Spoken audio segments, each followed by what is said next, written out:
Nah, yang ketiga atau yang terakhir, teologi pengharapan. Agak keren ini namanya, teologi pengharapan.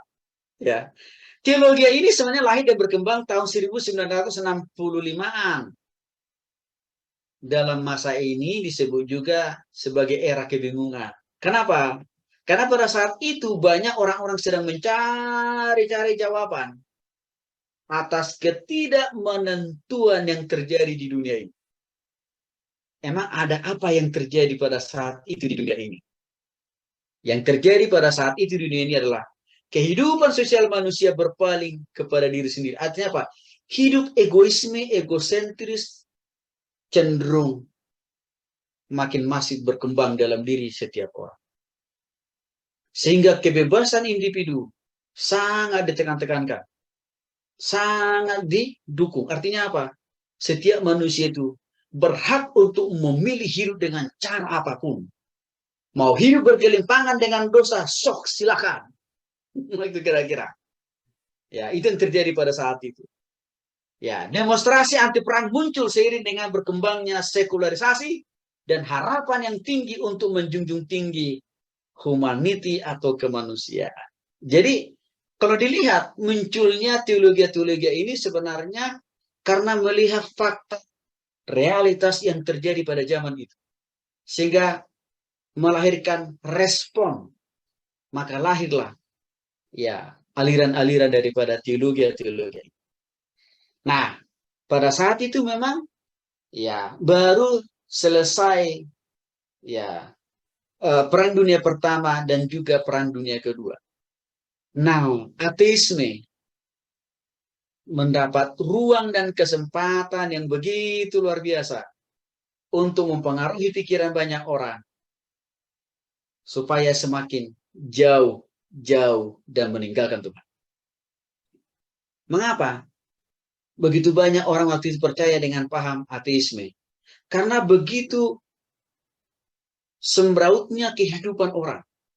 Karena saya katakan tadi, pada masa itu kan sedang belum lama berselang Perang Dunia Pertama dan Kedua sebenarnya. Jadi kegelisahan, ancaman dialami oleh banyak orang. Sehingga memang dengan melihat realitas kehidupan manusia yang seperti itu, orang mulai meragukan. Jangan-jangan dengan semakin rusaknya, dengan semakin munculnya peperangan di antara manusia yang saling menghabisi satu dengan yang lain, jangan-jangan benar apa yang dikatakan oleh orang-orang ateis, memang Allah atau Tuhan sudah tidak ada. Karena pasti Bapak Ibu pada masa-masa Perang Dunia Pertama dan Kedua, banyak orang kan kehilangan anggota keluarga. Banyak orang kehilangan rumahnya. Banyak orang kehilangan usaha bisnisnya. Bahkan banyak juga orang yang kehilangan ya gedung gerejanya. Sehingga ini dimanfaatkan oleh paham-paham ateis. Untuk apa? Tidak lagi mempercayai Tuhan. Nah, maka di masa-masa seperti itulah muncul teologi pengharapan. Ya. Jadi semakin muncul kekhawatiran yang begitu amat dalam dan masif di dalam penganut teologi pengharapan melihat realitas yang seperti itu. Maka mereka mencoba memunculkan suatu optimisme baru dalam diri ya manusia pada zaman itu. Supaya tetap mereka punya pengharapan di tengah-tengah hiruk-pikuk penderitaan kesukaran yang dialami oleh manusia pada zaman itu. Penganut teologi pengharapan mau tetap meyakinkan Tuhan masih tetap ada. Ya, walaupun ya terjadi banyak masalah, persoalan dan pergumulan. Ya. Jadi di satu pihak teologi pengharapan membangkitkan lagi pengharapan masa yang akan datang. Ya, walaupun mengalami banyak keruntuhan pada awalnya, karena begitu banyaknya masalah pergumulan penderitaan dialami oleh manusia. Artinya mereka menentang paham ateisme yang sedang lagi masih berkembang pada saat itu. Tetapi sayangnya, nama teologi pengharapan ini tidak sama bagusnya ajaran doktrin yang dibangun seperti pengharapan kepada Yesus, Bapak Ibu.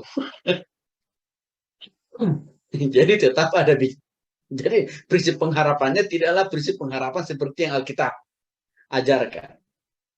Ya, yang mempelopori lahirnya teologi pengharapan ini adalah Moltmann. Dia penggagasnya. Ia percaya bahwa janji Allah untuk berbuat bagi masa depan lebih penting daripada apa yang telah dilakukan masa lampau. Ya, jadi dalam hal ini, ya, tidak berarti bahwa orang harus melarikan diri untuk mendapatkan dunia yang lebih baik, tapi justru harus berpartisipasi. Singkat ceritanya, beliau ini mau menyampaikan begini. Oke, memang kenyataannya kita hidup dalam keadaan yang sangat sulit. Penuh dengan penderitaan, penuh dengan kesesakan. Gitu Bapak Ibu ya. Tapi beliau berpesan, tidak berarti karena kita hidup di dalam kesesakan, dalam penderitaan itu, maka kita tidak lagi punya pengharapan kepada Tuhan. Gitu kira-kira. Ya, jadi memotivasi orang sih supaya tidak frustasi, oke. Masih masih oke-oke lah itu. Ya, tapi sekali lagi Bapak Ibu, pengharapan yang disandarkan oleh dia itu hanya pengharapan yang sifatnya sesaat sebenarnya. Hanya sebatas kita hidup di dunia ini. Tidak menyinggung masalah pengharapan yang total di surga. Nggak ke situ dia. Nah, saya jelaskan lebih dalam lagi. Nah, teologi pengharapan ini berbicara tentang Allah yang ada di depan kita dan yang akan menjadikan semuanya baru.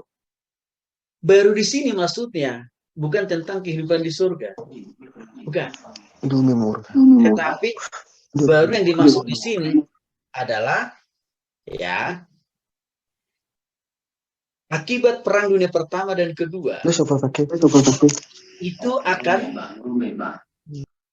ya digantikan Tuhan nanti dengan satu keadaan atau situasi yang baru kita hidup di dunia ini. Itu kira-kira maksudnya. Ya. Allah adalah Allah yang punya masa yang akan datang sebagai sifatnya yang hakiki. Allah tidaklah menyatakan siapakah ia, tetapi siapakah ia kelak akan terjadi di masa yang akan datang.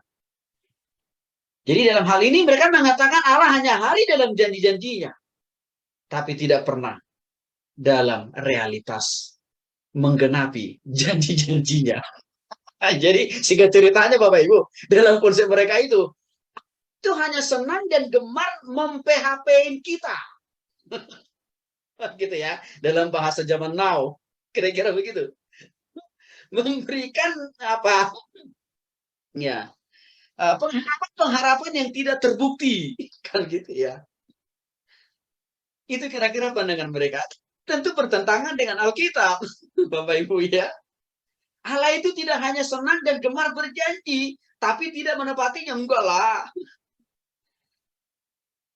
Apa yang dijanjikan oleh Allah pasti akan digenapinya. Itu jelas. Hanya cuma satu aja yang belum tergenapi dan itu pasti digenapi oleh Allah. Yaitu apa? Kedatangannya yang kedua kali kan Bapak Ibu. Kalau yang lainnya sudah digenapi kok. Ya kan? Nah, tapi penganut teologi, pengharapan dari situ cara, bukan ke situ cara berpikir teologi mereka. Enggak.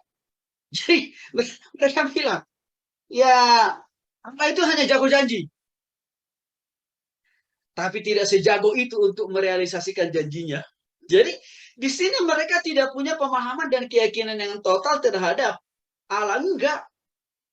Apalagi saya katakan tadi, waktu itu kan mereka masih mengalami dampak dari perang dunia pertama dan perang dunia kedua itu sebenarnya. Jadi di sini mereka tidak melihat Allah yang sempurna. Tetap ada dan hari di tengah-tengah peperangan yang mereka alami pada saat itu. Bagi mereka, harapan iman Kristiani adalah pengharapan akan kebangkitan dari Kristus yang disalib. Harapan dan iman adalah tergantung satu sama lain untuk tinggal benar dan kuat. Jadi bagi mereka, waktu Yesus turun ke dunia ini, itu bukan bukti janji kehadiran Allah secara real. Bukan.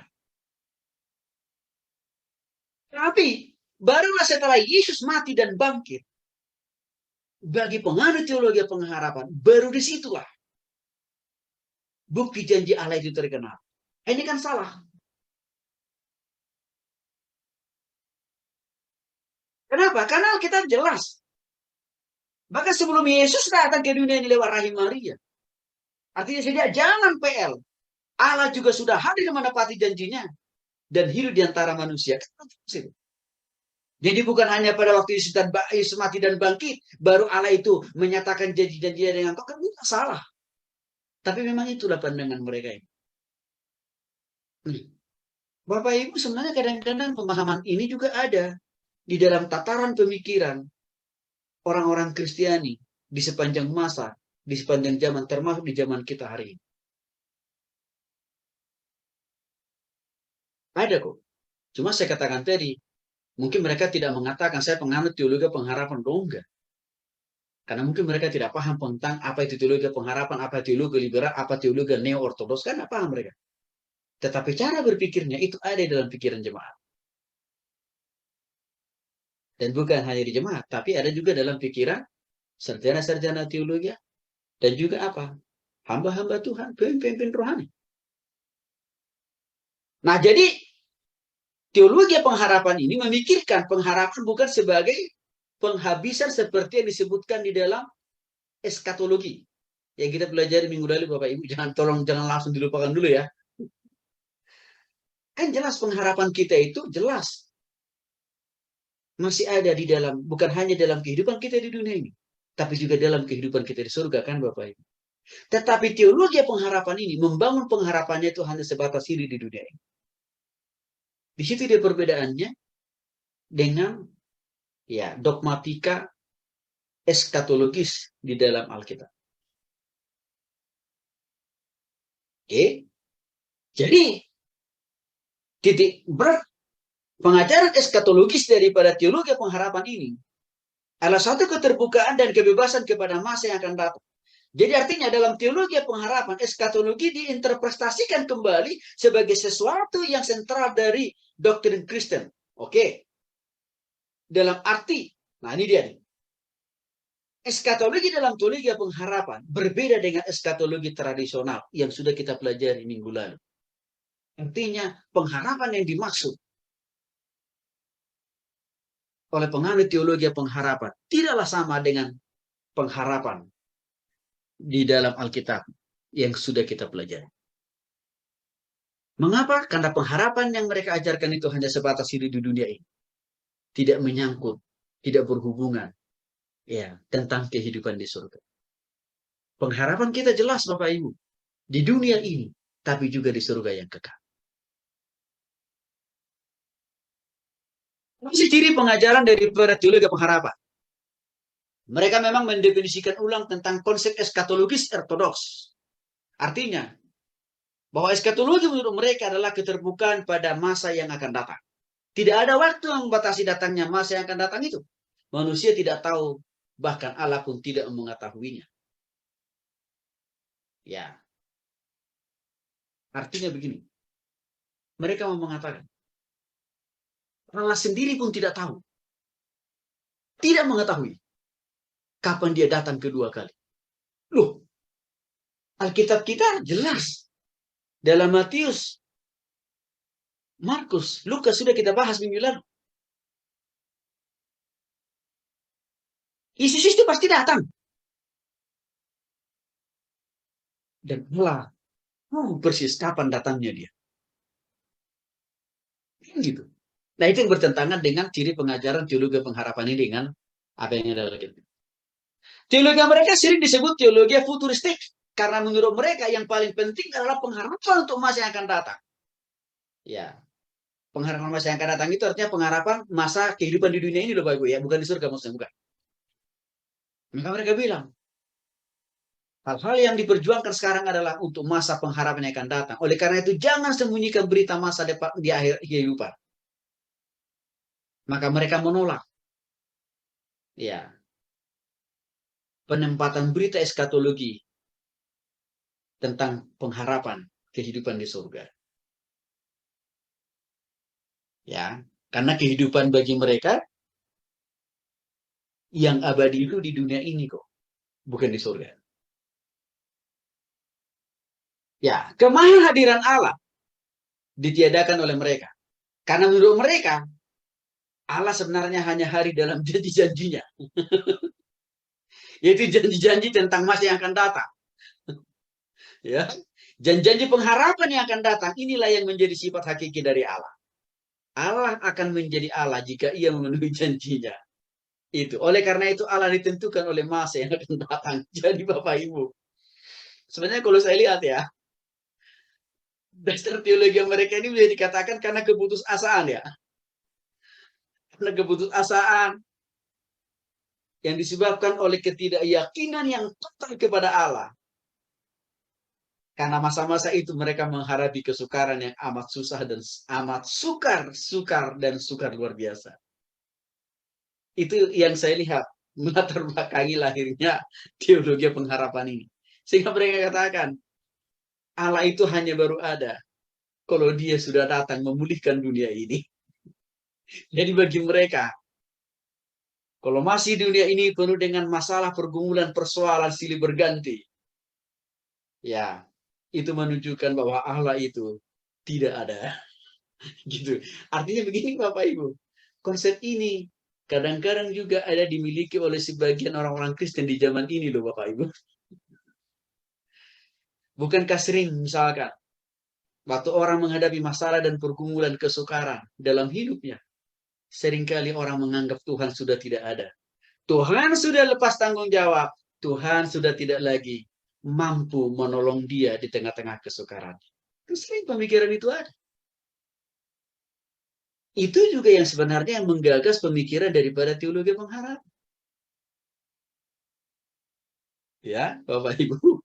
Di situ cara berpikirnya. Jadi, secara tidak langsung, ya, pengaruh teologi pengharapan ini ada di dalam pemikiran orang-orang Kristen di setiap masa, di setiap zaman, termasuk di saat kita sekarang. Saya sedikit jadi ingat waktu pada COVID datang. Beberapa hamba-hamba Tuhan mengatakan kepada saya, Pak Tony, saya mau resign jadi hamba Tuhan. Saya agak kaget. Saya katakan kalau Anda resign jadi hamba Tuhan, lalu Anda menjadi hamba apa? Mereka bilang, saya mau jadi hamba duit saja. Wah, lalu bagaimana dengan jemaat Anda? Itu bukan urusan saya, itu urusan Tuhan. Lalu saya makin curiga, kenapa Anda memiliki pikiran yang seperti itu? Mereka bilang begini, saya tidak nyangka. Saya udah investasikan waktu, tenaga, hidup saya. Masih sekolah teologi. Saya berikan totalitas hidup saya di akhir daripada kelulusan saya sekolah sarjana teologi jadi hamba Tuhan. Tapi tiba-tiba saja COVID ini Tuhan turunkan ke dunia ini. Jemaat saya hilang. Gereja tidak sanggup membiayai gaji bulanan saya.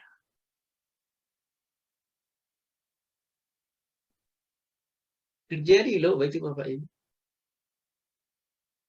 Artinya, ini salah satu bentuk pengaruh dari teologi pengharapan.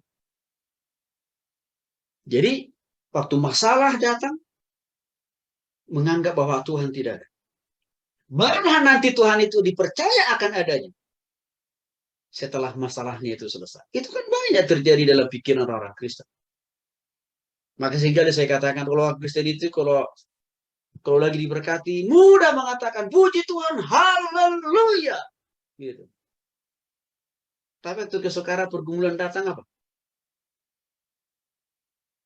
Puji Tuhan sih masih iya. Tapi di belakangnya itu nggak enak. Karena kenapa? Menjadi puji Tuhan haleluya. Saya berharap Bapak Ibu dikasih oleh Tuhan Kristus kita jangan sampai terpapar oleh pengaruh ajaran teologi pengharapan.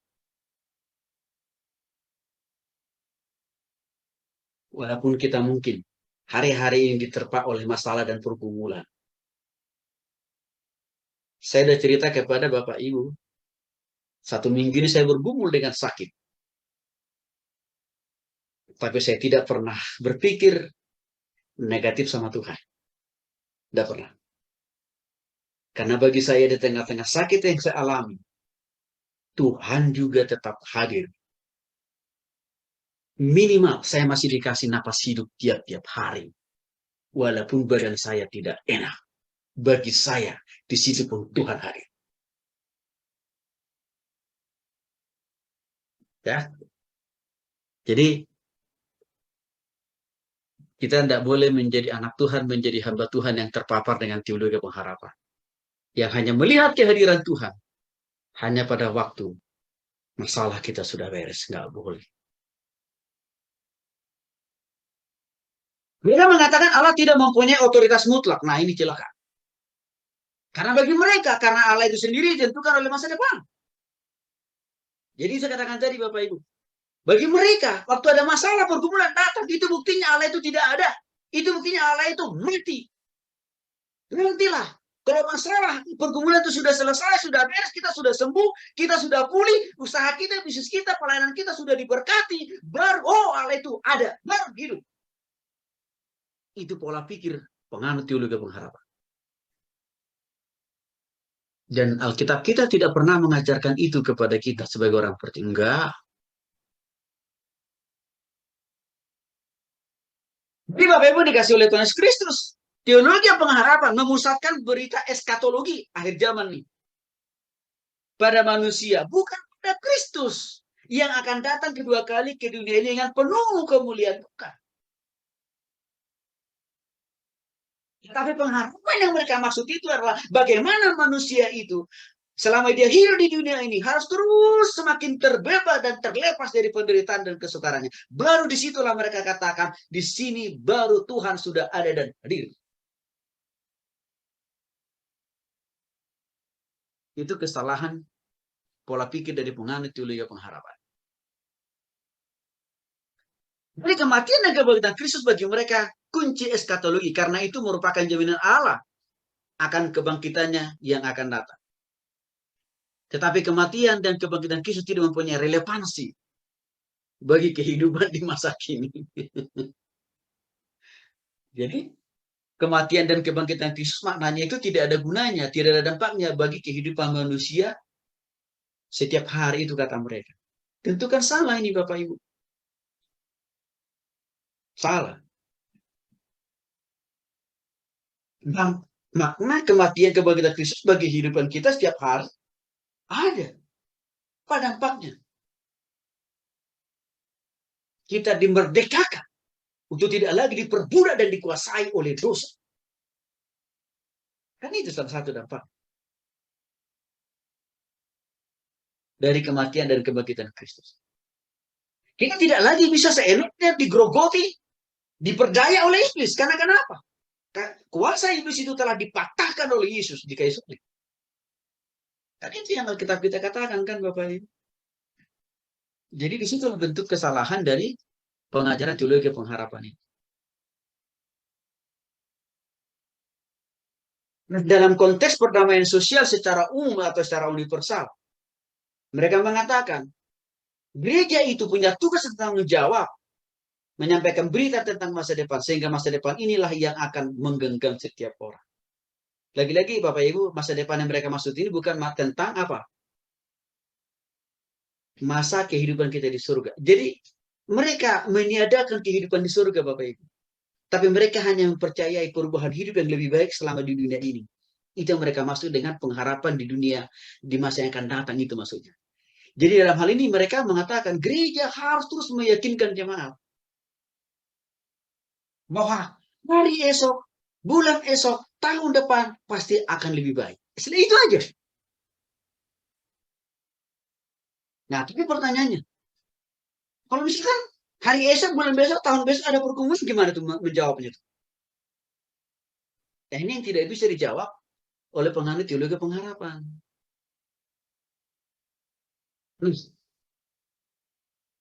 Apa koreksi Alkitab terhadap teologi pengharapan?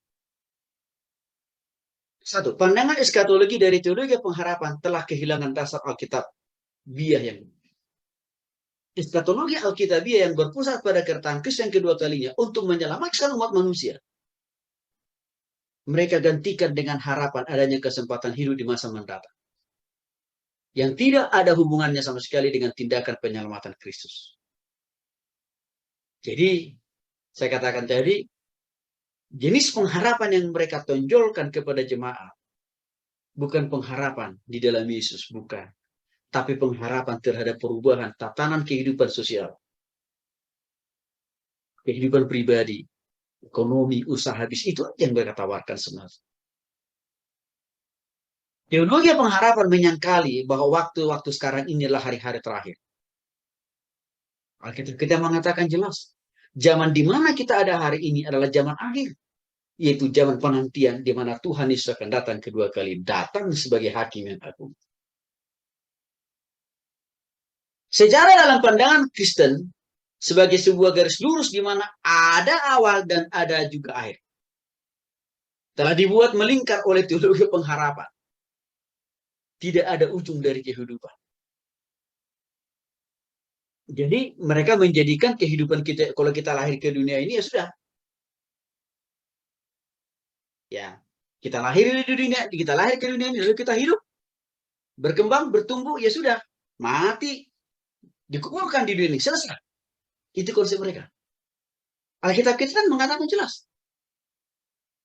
Tuhan melahirkan kita hidup di dunia ini. Lalu kita hidup bertumbuh dan berkembang. Tetapi kita masih punya pengharapan. Di dunia baru. Yaitu di mana? Kehidupan kekal di surga. Tapi teologi pengharapan membuat stagnisasi. Roda kehidupan manusia itu hanya sebatas di dunia ini. Tidak mempercayai kehidupan di surga itu. Sebenarnya ada banyak koreksi Alkitab terhadap pandangan teologi pengharapan. Contohnya misalkan Matius pasal 13 ayat 9 sampai 50 berkata, malaikat-malaikat akan datang memisahkan orang jahat dan dari orang benar, lalu mencapakan orang jahat ke dalam dapur api. Di sanalah akan terdapat ratapan dan kertakan di gigi. Jelas. Kehidupan kita di dunia ini, waktu Tuhan datang, adalah masa kesempatan pemisahan antara orang bertobat dan orang yang belum bertobat. Jadi kehidupan kita itu bukan hanya sebatas di dunia ini. Maka dengan demikian pengharapan hidup kita bukan hanya untuk di dunia sementara ini. Tapi harus sampai kepada dunia yang telah Tuhan siapkan buat kita. Dunia yang unlimited, dunia yang tanpa batas, dunia yang tidak punya expired, yaitu kehidupan di surga. Tentang kedatangan Tuhan Yesus jelas di dalam 2 Petrus 3:10. Tetapi hari Tuhan akan tiba seperti pencuri.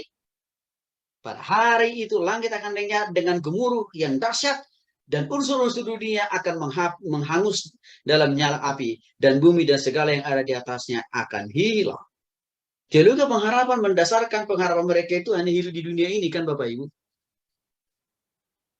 Itu saja. Tidak menyinggung tentang pengharapan kehidupan di surga. Ya, lagi-lagi tentang pengajar eskatologi, teologi pengharapan, ya, lebih mendasarkan, ya, tentang pengharapan yang bersifat jangka pendek, yaitu hidup di dunia ini, tidak menyinggung masalah pengharapan jangka panjang di surga. Tuhan berjanji pada masa depan akan tergenapi untuk hidup lebih baik. Oleh karena itu kerajaan Allah juga akan mampu dipercepat dengan melalui proses politik dan revolusi, bukan melalui proklamasi Injil. Dan ini pemahaman teologi pengharapan. Ya, Tuhan Yesus datang kedua kali bukan karena kita bertakan Injil, kata mereka nih. Tapi apa? Tapi karena perubahan tatanan kehidupan manusia, perubahan moralitas kehidupan manusia di dalam setiap level, dalam setiap segmen.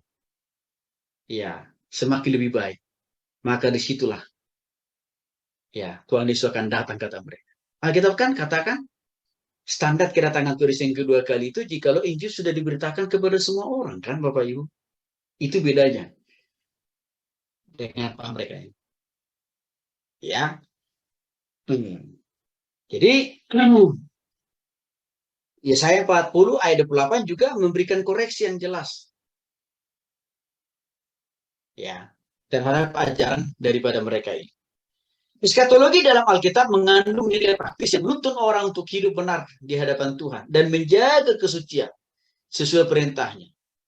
Ya, karena kedatangannya untuk kedua kali akan seperti pencuri yang masuk tanpa terlebih dahulu mengetok pintu sambil menunggu pintu dibuka. kedatangannya seketika dan tidak ada yang sanggup mencegahnya. Artinya apa? Kalau pengarang teologi pengharapan mengatakan Tuhan Yesus akan datang itu kalau semua kehidupan manusia di dunia sudah makin membaik, kan gitu. Tapi bertentangan dengan Alkitab yang mengatakan kedatangan Tuhan Yesus yang kedua kali itu tidak diukur oleh kehidupan manusia di dunia semakin lebih baik atau tidak. Tidak diukur oleh situasi politik. Dia di dunia ini sudah cenderung ke arah yang lebih baik. Baru Tuhan Yesus datang kedua kali, enggak. Semua standarnya karena orang sudah makin banyak mendengar berita ini. Jadi, pandangan teologi pengharapan sangat meragukan kebangkitan tubuh Kristus yang berimplikasi pada tidak adanya kuasa yang mampu menyelamatkan seluruh umat manusia dari kematian dan kebangkitan Kristus.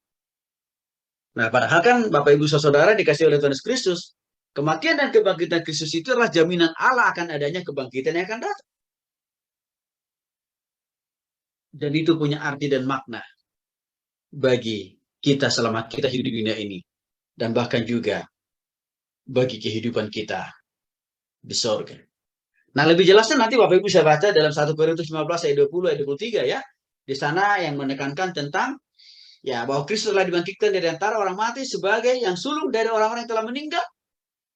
Sebab sama seperti maut datang karena satu orang manusia, demikian juga kebangkitan orang mati datang karena satu orang manusia, maksudnya Yesus ya.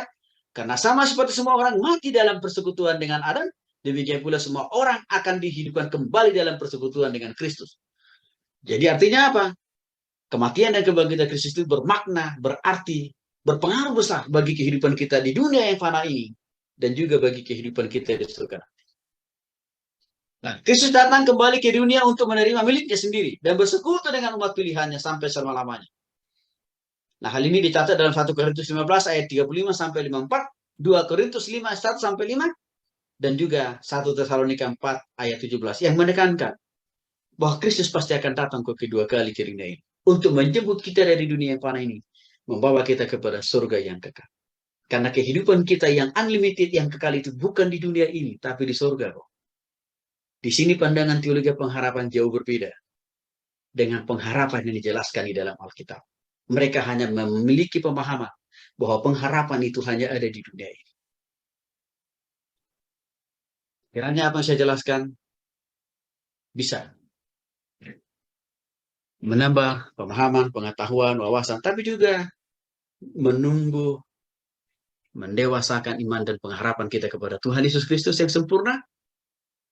Dan doa saya supaya Bapak Ibu dapat menjaga jemaat-jemaat yang dilayani, supaya mereka terhindar daripada teologi ya kontemporer yang sudah kita bahas tadi.